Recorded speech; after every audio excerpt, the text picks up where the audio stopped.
Chancellor, Chancellor Harold L. Martin Sr., is the longest serving chancellor among HBCUs in the country. He's the longest serving chancellor within the University of North Carolina system, having served here at North Carolina A&T State University for 15 years. He is an engineer by training, and so this is again another auspicious occasion for him to be with the astronaut. And we're so grateful that Governor Cooper is here as well. And to all of those who support North Carolina A&T, who support STEM education, this is a momentous opportunity for us. With the CHIPS and Science Act that passed, of course, with our focus on education in the state of North Carolina, from our K-12 through our college and even our graduate student level, to have this conversation and to listen in today. And so we'll have Chancellor come and offer a few welcoming remarks. We'll ask our dean just to come and step in and introduce herself and let everyone know the great students that we have in the room. And then we'll have one of our students introduce Astronaut Cook. So, thank you. Turn it over to you, Chancellor.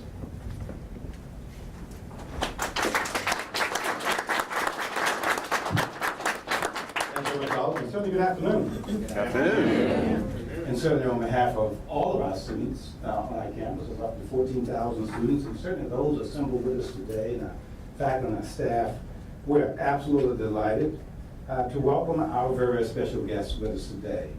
And students, you are absolutely in room for a treat. Just absolutely stellar treat. And I'm excited. I must say to you, I feel like one of the kids in the room. Whenever you have an astronaut in this space, it allows us to have an opportunity to have an incredible conversation with our special guests. And certainly anyone recognizing that the impact of our institution on this state and this nation is significant. We're always delighted to have Governor Cooper with us. And we welcome you, Governor Cooper, back to our campus as well. We just had a few comments a few months ago. We didn't talk about how many times he's been here during his tenure as our governor, but I stopped counting because I knew that each time he came, it always brought a great excitement and enthusiasm for our institution as well. We always like to have you with us. Now, for anyone who may be new to our institution, our relationship with NASA goes back many, many, many years. And it is an important distinguishing characteristic of our university. Shown as America's leading producer of African-American engineers in the nation, we have sent numerous Aggies to NASA, most notably Dr. Ronald E. McNair, who earned his undergraduate degree in physics from A&T and went on to earn his PhD in physics from MIT. And from there, he entered the astronaut program. Ron flew aboard 2 space shuttle missions before losing his life with 6 other crew members in the Challenger tragedy accident in 1986. His legacy, of course, has served as a powerful inspiration for generations of A&T students and indeed students from around the nation as a whole. A&T students have created experiments that were carried on space shuttle missions and have competed successfully in rocketry and autonomous flight competitions in very significant ways. And in January this year, we announced the selection of 3 outstanding astronaut scholars on our campus, the most ever in any annual cohort of HBCUs. And I'm very proud that all 3 are with us today. Christy Barnes, a chemical engineering major, Maya Odom, a computer engineering major, and Brianna Robinson, a major in laboratory animal science. I have them all stand up so that we can recognize them this morning.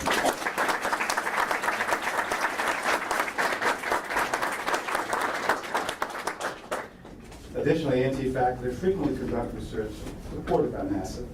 For example, distinguished Professor Abdullah Homafar, who was also a NASA Langley professor, won an $8 million NASA grant to develop, test, and deploy passenger taxis, a research project that continues today. Where science is concerned, you can count on our students, faculty, and staff, not only to be interested, but to be enthused participants as well. And certainly before we introduce our speaker, we are all anxiously awaiting, I'm going to ask our dean to come and make a few comments, and then have our student come forward to introduce Christina Koch.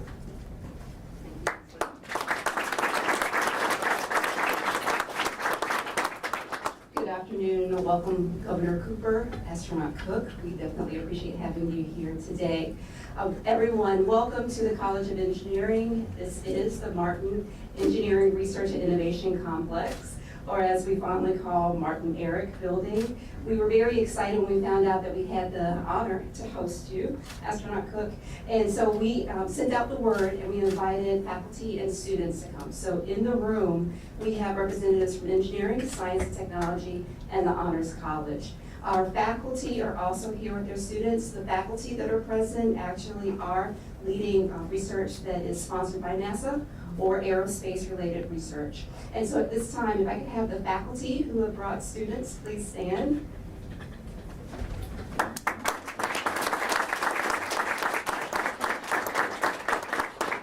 Our students from engineering, please stand.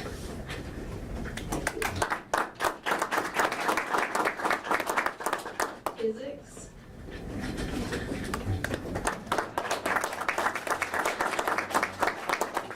Biology.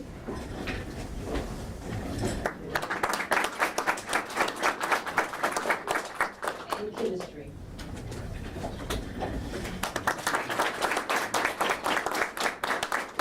Thank you for attending, students and faculty.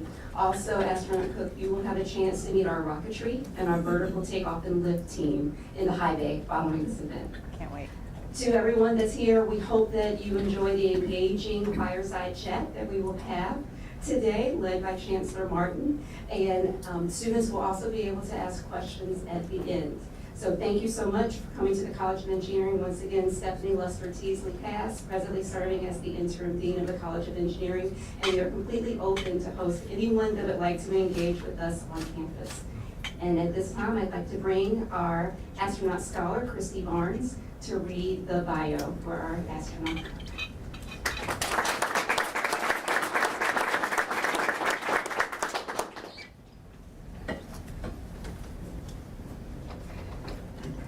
Good afternoon, everyone. Good afternoon.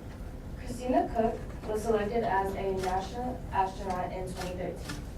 She served as a flight engineer on the International Space Station for Expedition 59, 60, and 61. Cook set a record for the longest space flight by a woman with a total of 328 days in space and participated in the first all-female spacewalk. She has been assigned as Mission Specialist #1 on NASA's Artemis II mission. Cook is a native of Grand Rapids, Michigan, grew up in Jacksonville, North Carolina, and resided in Livingston, Montana, when she was selected to join the astronaut corps.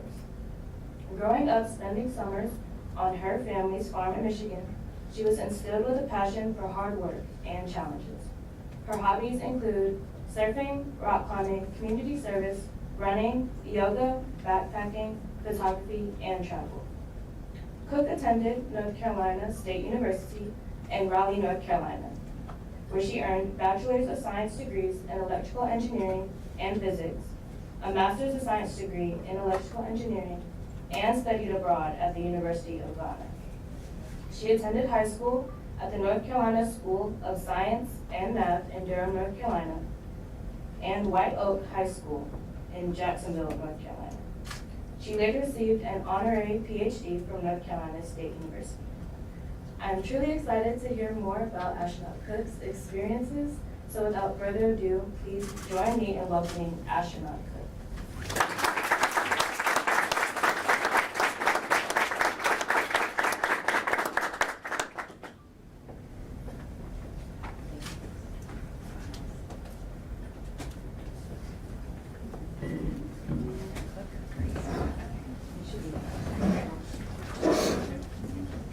Thank you so much. Thank you all. This has been absolutely phenomenal to be back with you. As I was mentioning to Chancellor Martin, I was actually here in around 2003 on a recruiting trip with NASA when I worked at the Goddard Space Flight Center as an engineer. This is before I took a lot of different paths and eventually did end up back with NASA as an astronaut, but it was a recruiting trip and it was awesome to come back to North Carolina and represent and to make sure to share all the awesome things NASA was doing even back then. I'm really excited that you all are here. Congratulations on the astronaut scholarship. I don't know if you know this, I also received an astronaut scholarship from North Carolina State when I was there, and it was a huge influence and huge help, and I'll probably see you guys in the future at astronaut scholar events. Big congrats to the drone team and the rocketry team. I've been hearing all about the incredible work you all have been doing, and of course to all of you, the physics majors, I saw you guys heard that, and you know, Ron McNair was also a physics graduate from here, so that is just awesome. There's so many connections. It is just phenomenal to be with you all. So I will get into it here. This view reminds me of looking up at the stars from my backyard in Jacksonville, North Carolina, and daring to dream. I was inspired by anything that made me feel small, things that made me ponder the size of the universe, my role in it, and how I could use these laws of the universe to create things, to make life better for everyone. And of course, that led me on a long, circuitous, and quite unconventional path to a moment like this. These are pictures of the last 3 classes of NASA astronauts that were selected, and something that I hope all of you have maybe thought a little bit about in the next coming years, thinking we might get some submissions from this school in particular, maybe even from this room. But this isn't the only way to contribute, of course, to the awesome work that NASA is doing, because we have a whole huge team of people at NASA Johnson Space Center that are contributing to human spaceflight. Our center director, Vanessa Weish, is always saying we need people, we need good folks. So please come and join this team. It is an awesome place to contribute back to the world.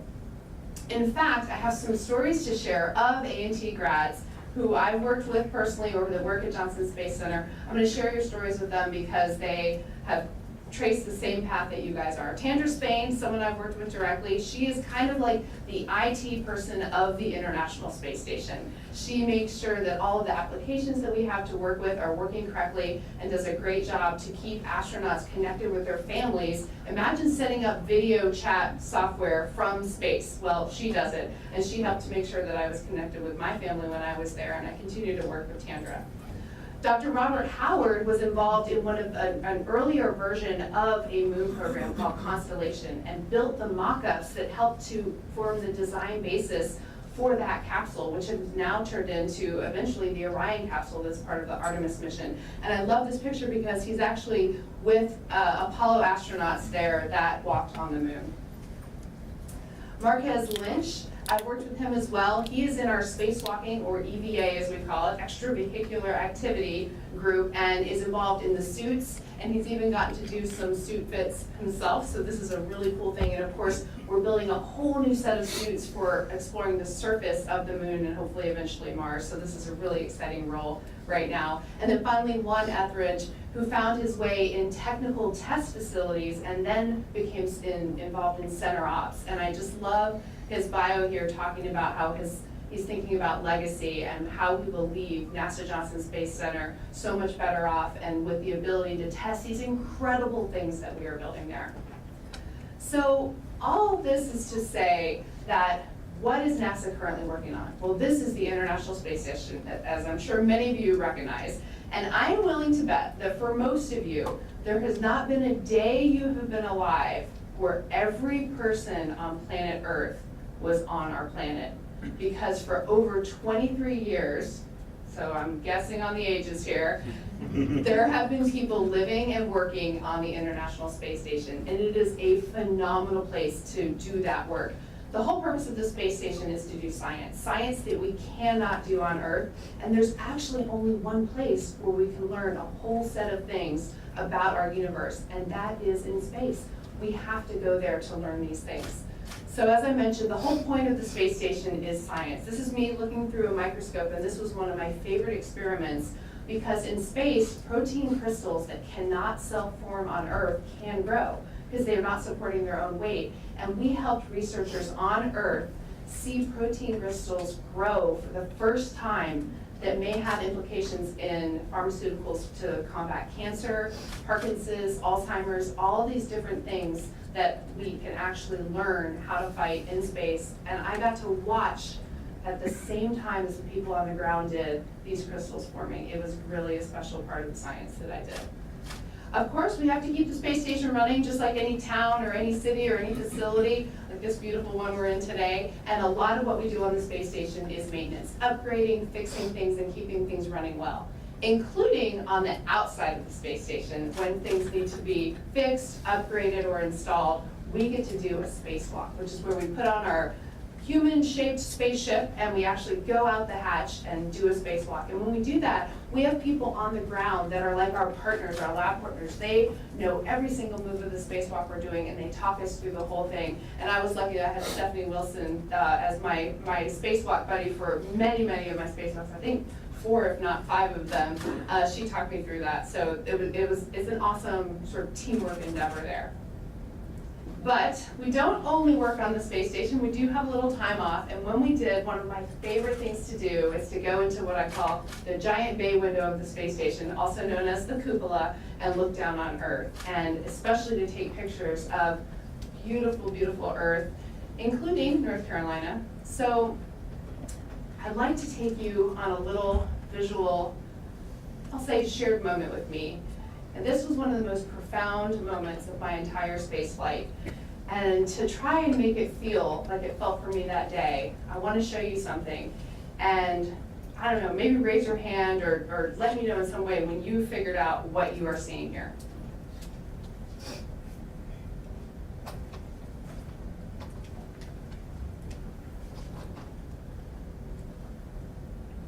Anybody got it? Is that the North Carolina coast? Yes, sir. It's the Outer Banks of North Carolina. Your home.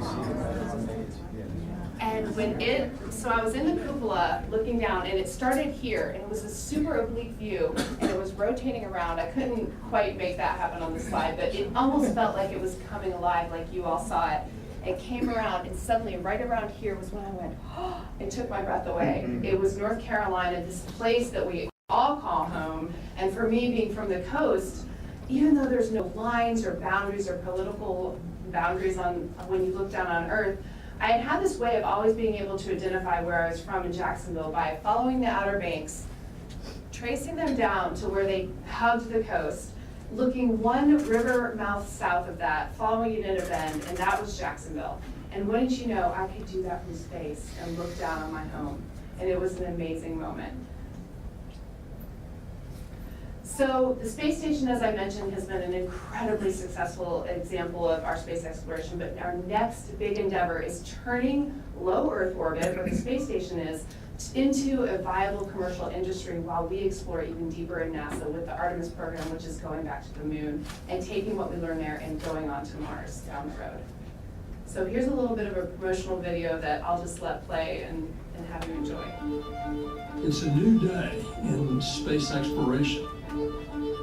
As we sail on this new cosmic sea, there's so much to learn. There's so much to be excited about.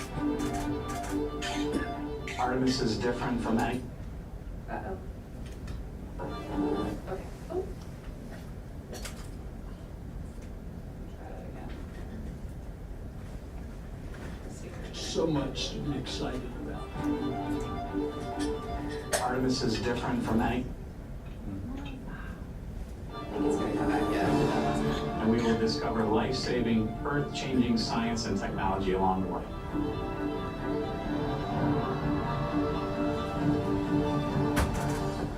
We're delving deep into what science can be achieved by humans working together with robotic capabilities and future infrastructure at the moon. The Artemis generation stands ready to return humanity to the moon, and then to take us further than ever before to Mars. Onward and upward. So that's not exciting. So we go to the moon. I don't know if I skipped on a cable or something, but. Okay. Oh.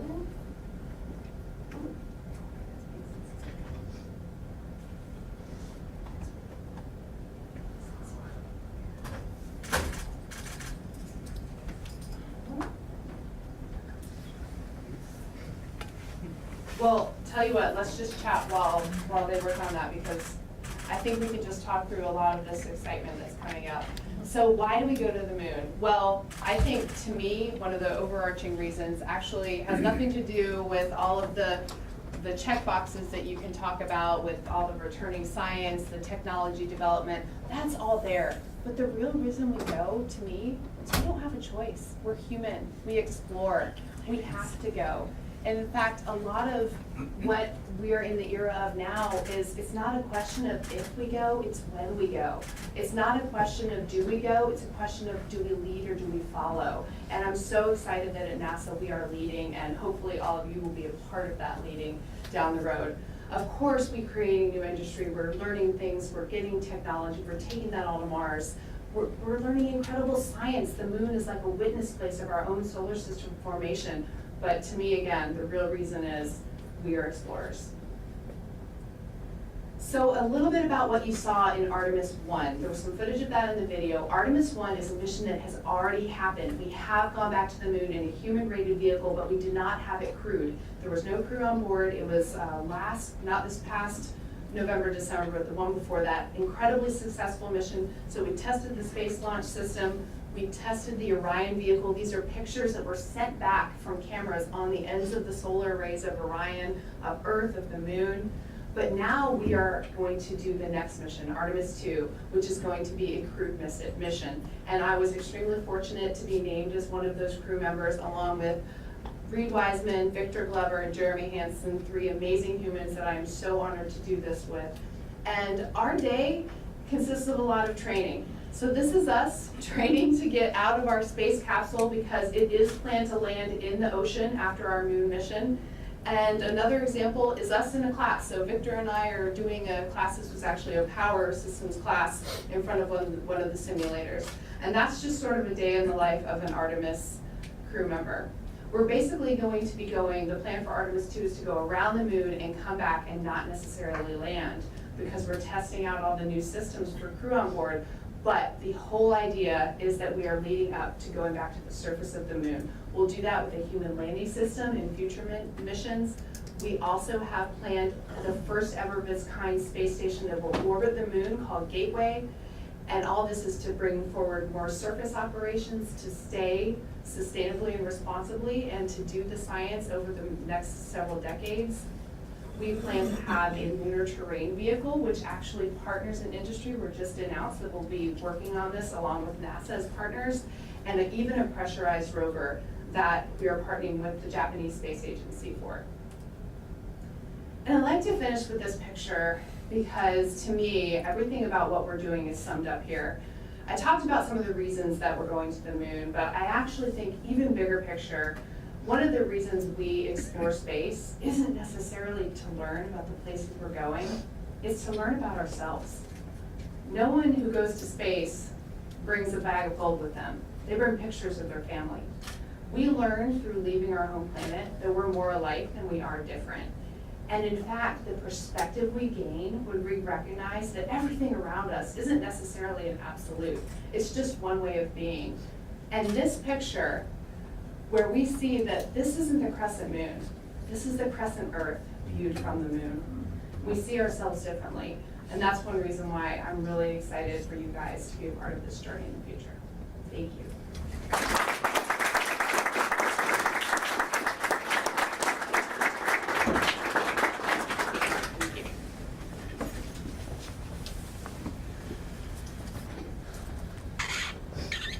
So we'll enjoy a few questions now. I'll direct a question or two to Christina and to Governor Cooper. 2 of our students will join us as well as part of the Q&A. And my first question, Christina, is directed to you. And we're all enjoying just a wonderful time to engage with you. But when did you know you first wanted to be an astronaut? That's a trial balloon question that I'm sure you get often. I do, and actually it's one of the hardest questions to answer, but thank you for that question, Chancellor. I actually don't remember a time when I didn't want to be an astronaut. I've really thought about this. And all I know is that from the time I was little, I was telling my teachers and my mom that I wanted to be an astronaut, and I just never grew out of it. In fact, I think as I went on and learned that I love science and math and building things and exploring, it just grew and grew and grew.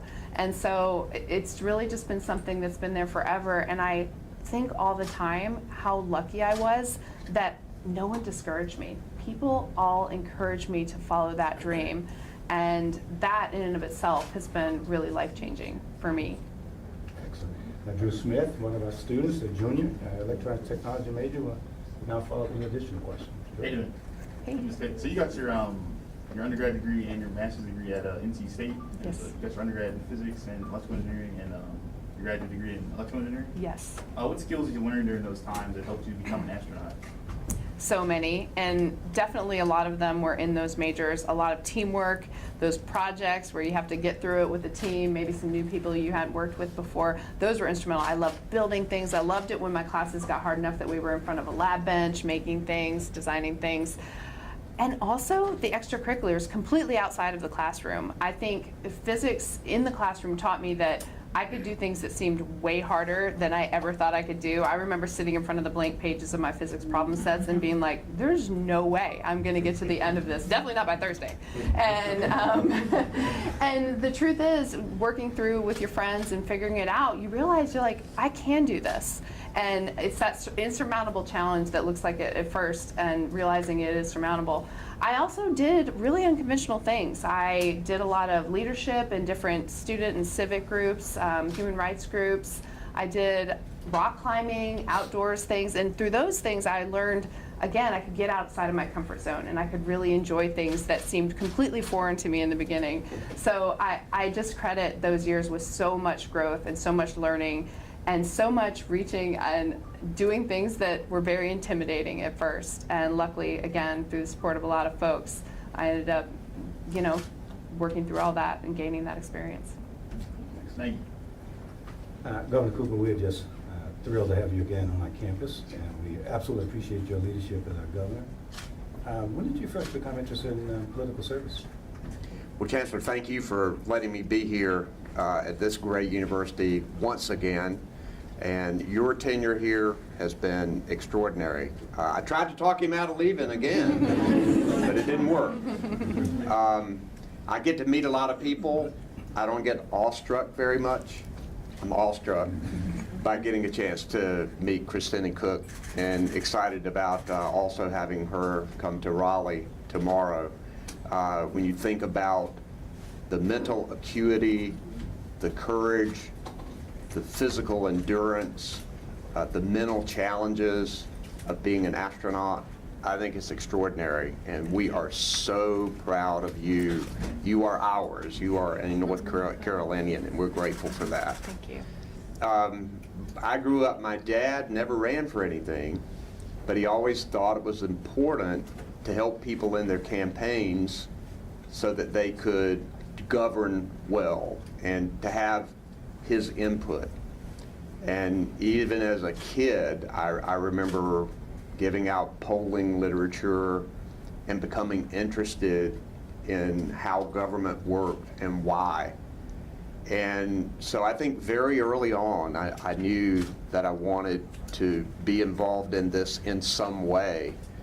And went to undergraduate in law school and had been practicing law back home in Rocky Mount for 2 or 3 years, and my dad and I were sitting at lunch, and we thought that a certain representative in the House had been there too long, and we were thinking about who ought to run. And my dad said, "Why not you?"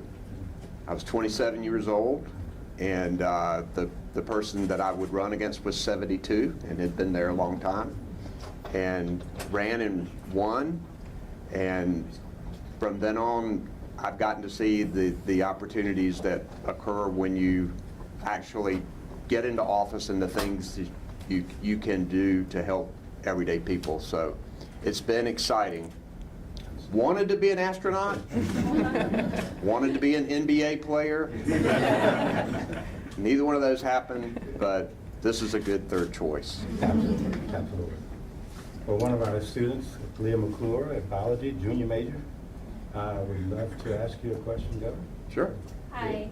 So during your time as governor, there's been a lot of economic development in the clean energy and transportation field.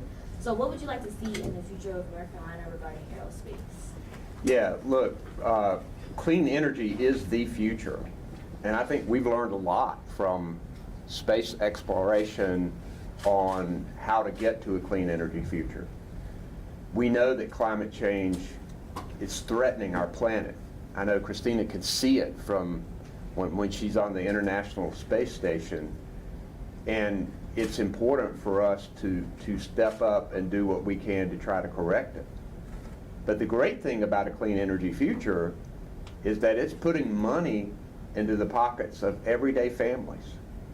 When you think about the great paying jobs that are coming right here to the Triad, and let me just say, this university is one of the reasons why these companies are coming here. When I can say that North Carolina A&T State University graduates more black engineers than any other university in the country every year, people's eyes light up. Businesses say, I want a well-trained, dedicated, and diverse workforce, and this is a place for us to come. So clean energy is our future. We're already there. North Carolina is on the cutting edge of it. We've become an epicenter of clean energy, looking at Toyota and looking at Boone Supersonic and looking at Wolfspeed and all of the things that are coming here. It's really exciting to be in North Carolina right now. So when you guys graduate, hang around, okay? Thank you, Governor. Christina, as you know, North Carolina is blessed with some outstanding public universities, and certainly North Carolina A&T considers itself as one of our leading public research universities. Of course, I'm a little biased, but what has public education done in terms of role in your career, and how has it prepared you to do things you're doing today? You know, in some ways, it has been everything that's prepared me. I went to public school in Jacksonville, North Carolina, middle school, high school, and all of the opportunities there were available to me. And I think that those extracurriculars are some of the most formative things that I can think about. I don't know about you guys, but when I think back to middle school, I'm thinking about, like, the things that come to mind are the band trips where you had to work together and, you know, practice and not let your team down, or those every single Friday going to the games and afterwards, you know, going to McDonald's together, and all of those things that really just bring people together and everyone together. I always say I loved growing up in Jacksonville because it was so diverse. With the Camp Lejeune there were people from all over the world, from every kind of background there, and I'm so fortunate that I had that growing up. I've learned to value every single human, and that is a really valuable thing that was reinforced by public school. And then, of course, North Carolina State being an amazing engineering school, it had another formative thing. It had a partnership with the University of Ghana, and I was able to study abroad, and that was one of the most formative experiences of my life. And science and math is another great example of public offering school where you can go and live and really do some deep work with math, science, and extracurriculars. So even though this sort of the public school experience, it kind of got, I would say, progressively maybe more intimidating. At science and math, I was just a small town girl there, intimidated by all these people from fancy places like Raleigh and Charlotte, and they knew all the things I had never heard of. But, you know, that process also allowed me to grow and to learn that actually I am just as capable as the people around me that might seem like they have more or know more or have done more. And that process of discovery, I think, is really what public schools have to offer. Thank you. Governor Cooper, this is the second year in a row that North Carolina has been identified as the leading state in the nation for job growth and business growth in our state. Not just because of the investments you continue to make and encourage to be made here. Talk about the importance of a competitive workforce for attracting industry, and speak some to your investments in education in that state. Well, a lot of people try to take credit for the fact that North Carolina has been the first state in the nation in business for the last 2 years, but I know where the bulk of the credit belongs. It's the people of North Carolina. It is that strong, well-trained workforce that we have That's why businesses are coming to our state. And one of the things we have to remember is the importance of investment in early childhood education, in our public schools, in our community colleges, and in our universities. I've declared 2024 as the year of public schools because it's so important. I'm a product of public schools. My 3 daughters attended public school. My mom was a public school teacher, and in fact, I have people come up to me today and will say, I want to pay you a compliment. And I'm thinking, your mom was the best teacher I ever had. We see what happens with our public schools. This is a great public school here at North Carolina A&T State University. So I think it's important for us to continue those investments. And if you guys want to look at it, I'm going to roll out a budget tomorrow. I'm going to propose a budget to the North Carolina General Assembly. The choice is going to be, do we want to do more tax giveaways to the wealthy, or do we want to invest in our early childhood education and public schools and public education? That's going to be one of the main choices that we have. And if we want to continue being first in business, we've got to invest in our people.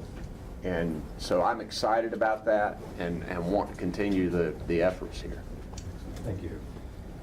Christina, Governor, this question is for both of you. We've talked a lot about reaching goals today. I'd like each of you to share a goal or two that you have yet to reach at this point in your career. Go into space. So, I got hope.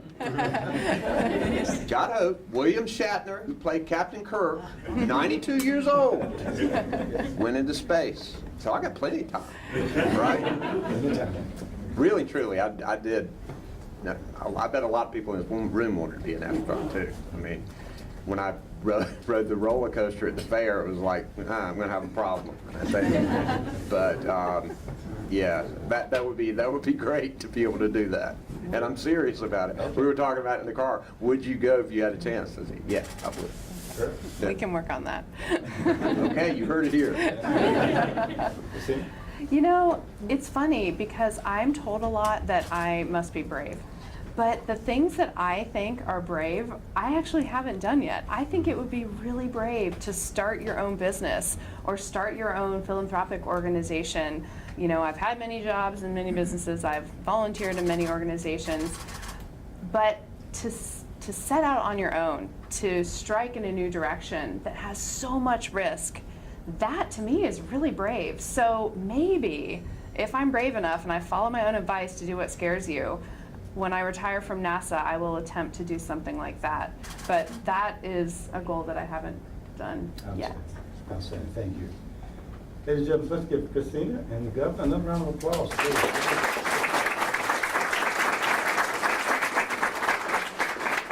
a great opportunity to spend this time with Christina. Thank you for being with us today, and continued best wishes. We're going to continue to monitor your incredible career without question, and monitor what's going on at the Autonomous Generation as we continue to build that for our nation as well. Governor, thank you for all you continue to do. As always. Thank you, sir. I think we've got a few minutes to shake some hands and take some pictures, and then we're heading up to the drone bay.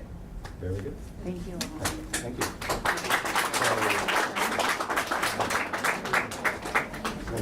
You were phenomenal at this, too. I guess you've done it a lot, right? A lot of these presentations.